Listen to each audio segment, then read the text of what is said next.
அதிகாரம் 21.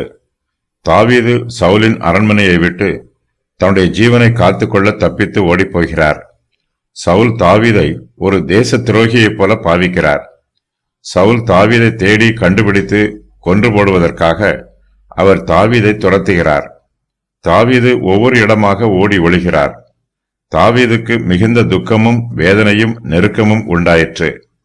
தன்னுடைய பாடுகளையும் வேதனைகளையும் மனதின் வருத்தங்களையும் தாவீது சங்கீத புஸ்தகத்தில் எழுதியிருக்கிறார்.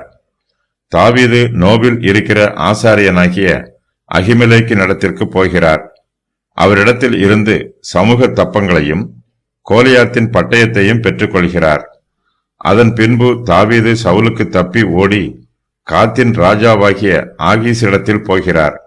தாவீது ஆகீசுக்கு முன்பாக தன்னை பித்தம் கொண்டவன் போல காண்பித்துக் கொள்கிறார்.